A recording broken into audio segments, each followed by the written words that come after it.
Assalamualaikum warahmatullahi wabarakatuh. Coba kembali di channel saya Bintom Jewelry.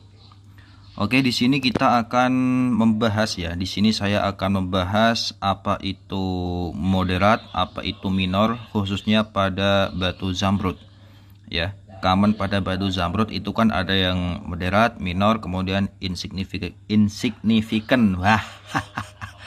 Nah seperti itulah ya. Jadi pembahasan saya di sini ya, saya ini kan bukan seorang gemologis atau orang yang berdiam di sebuah lab batu permata, tidak seperti itu.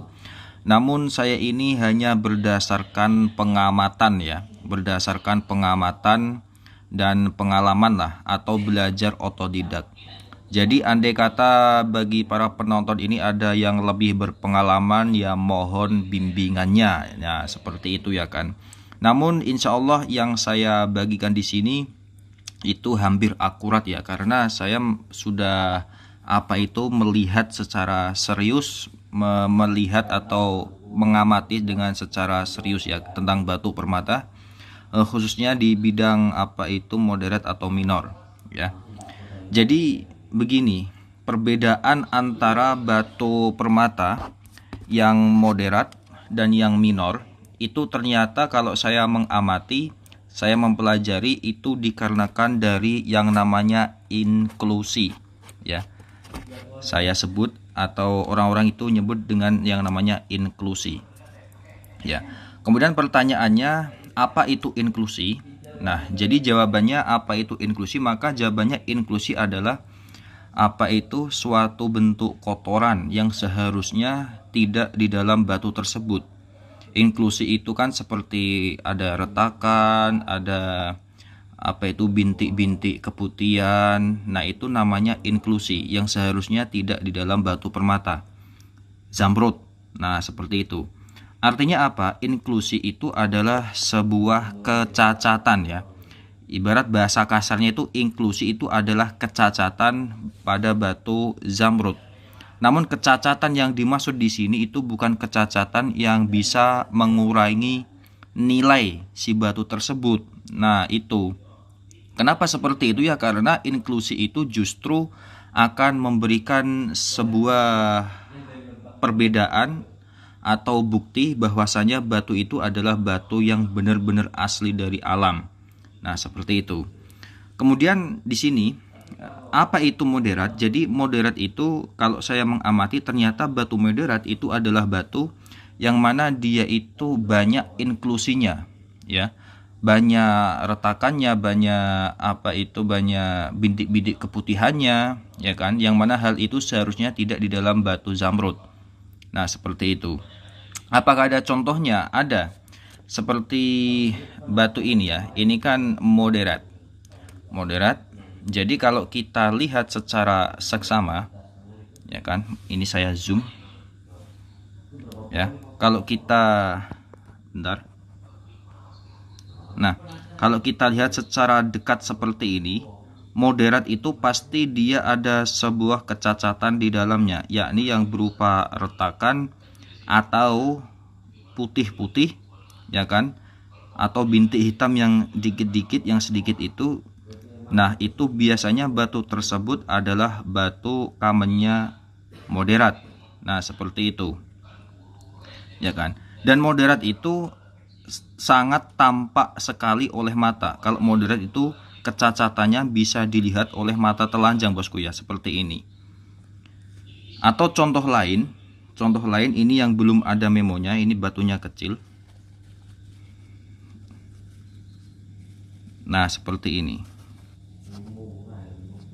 Ini kalau Anda melihat secara benar-benar jelas, aduh, mana batunya? Ya kan? Di situ ada sebuah bintik-bintik hitam, ada banyak retakan, serat ya kan, bintik-bintik keputihan. Nah, batu ini walaupun belum saya memokan, dan ini pasti dia akan keluar moderat ya. Akan keluar moderat. Nah, Anda lihat secara mata telanjang itu pasti terlihat. Nah, di situ ada serat-serat ya kan, serat-serat yang seharusnya tidak ada di situ. Yang seharusnya serat-serat yang menjadi sebuah kecacatan si batu. Nah, saya ulangi lagi bahwa kecacatan ini bukan kecacatan yang akan menurunkan nilai si batu tersebut. Karena kecacatan inklusi itu adalah kecacatan yang justru itu menandakan batu itu asli. Ini adalah kalau misal ini dimemokan, ini sudah pasti moderat ini keluarnya. Ini sudah jaminan ini 100% ya. Kemudian kalau batu dia itu misalnya adalah batu yang sangat minor. Minor itu dalam arti kotoran atau kecacatan di dalam batu permata itu hampir tidak ada ya. Hampir tidak ada. Dalam arti tidak ada itu pasti ada dengan alat pembesar tertentu. Kalau secara mata telanjang itu tidak bisa kita lihat ya kan. Misal contoh di sini. Nah, saya perdekat. Kalau Anda melihat secara dekat ini ya kan, secara mata telanjang, kecacatan si batu zamrud ini hampir tidak ada. Ini sangat jubur nih batunya. Ini terlalu dekat. Ini sangat bersih batunya, ya kan? Tidak ada inklusi. Secara kasat mata kita tidak bisa melihat di situ ada kecacatannya, tidak ada bintik-bintik keputihannya, tidak ada garis-garis seratnya, ya kan? Dan ini hanya bisa dilihat dengan alat pembesar. Maka jika ada batu yang seperti ini, dia itu masuk di dalam kategori minor ya. Apakah ini ada buktinya? Ada bosku ya. Ada. Nah, ini untuk memonya dia itu tertera sebagai common minor ya, seperti itu.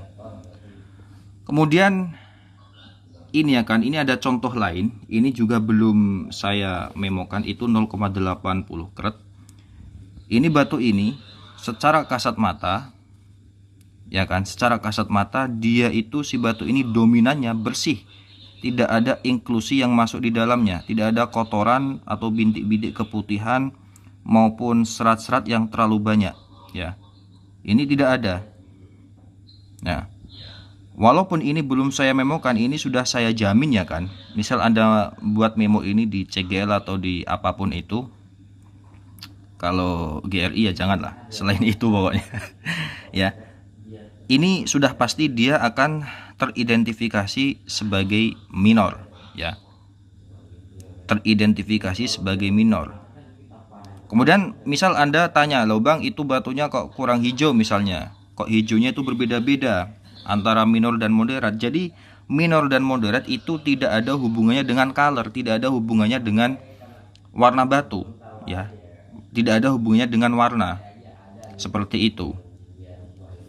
Kemudian ini contoh yang lain, bahwasanya batu ini adalah batu minor ya kan. Secara kasat mata dia itu inklusi atau kotorannya atau serat-seratnya itu sedikit sekali, hampir tidak ada ya kan.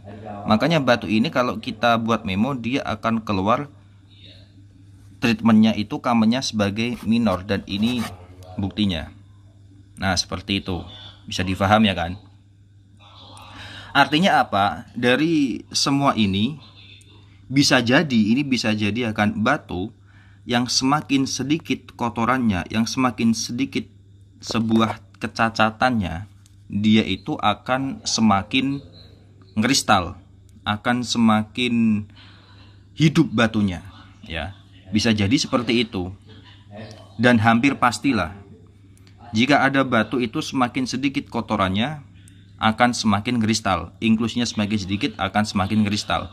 Jadi kalau batu ini andai saja dia ini inklusinya itu sedikit, dia akan sangat kristal ya.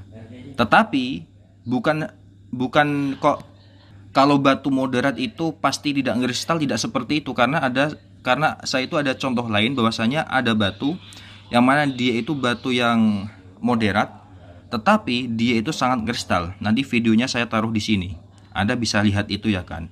Batu ini adalah batu moderat tapi dia itu sangat kristal. Nah, seperti itu. Jadi dari pembahasan saya ini bisa kita simpulkan, bisa kita tarik kesimpulan bahwasanya moderat itu bukanlah sebuah kekurangan, atau inklusi itu bukanlah sebuah kekurangan pada batu permata. Justru inklusi itulah salah satu pertanda bahwa batu itu adalah batu asli. Seperti ini ya kan. Batu ini dia itu inklusinya hanya gelembung-gelembung gas. Bahkan ini tidak ada inklusi seperti serat, tidak ada inklusi seperti putih-putih, ya kan? Ini hampir tidak ada, bahkan tidak ada sama sekali. Bahwasanya inklusi seperti tadi yang saya katakan itu adalah bukti keaslian. Kalau ini tidak ada inklusi berarti ini palsu. Nah, berarti ini catam atau sintetik atau imitasi. Makanya batu ini adalah batu imitasi, bosku ya. Karena kalau saya lihat, Anda lihat ini secara dekat, dia itu kan tidak ada garis-garis putih, serat-serat putih bawaan alam, tidak ada bintik kotoran, tidak ada putih-putih yang ada di dalamnya ya kan. Itu tidak ada, makanya ini batu imitasi. Nah, seperti itulah pemahaman secara pengamatan, secara otodidak. Nah, seperti itu. Misal ada batu ini kecil juga 0,45 karat. Ya, saya perdekat. Ini 0,45 karat. Seperti yang saya terangkan tadi bahwa batu ini bersih dari inklusi, secara kasat mata itu dia tidak ada. Tidak ada inklusinya, tidak ada serat putih-putihnya atau kristal putih-putihnya, itu tidak ada. Ini walaupun belum dimurnikan, saya jamin ini adalah pasti minor. Nah, seperti itu. Nah ya kan. Disitulah pengamatan yang saya amati. Ya kan, walaupun saya bukan dari gemolog batu permata, tetapi ya kenyataannya seperti itu ya. Bisa kita teliti, bisa kita amati lah. Jadi ya inilah yang namanya video review berbagi pengalaman tentang batu permata, khususnya zamrud, begitu ya guys ya. Apalagi ini tentang batu zamrud. Ya itulah ya, seperti itulah. Cukup sampai di sini saja. Terima kasih sudah menyimak. Jangan lupa subscribe bagi para penonton baru. Thank you. Wassalamualaikum warahmatullahi wabarakatuh.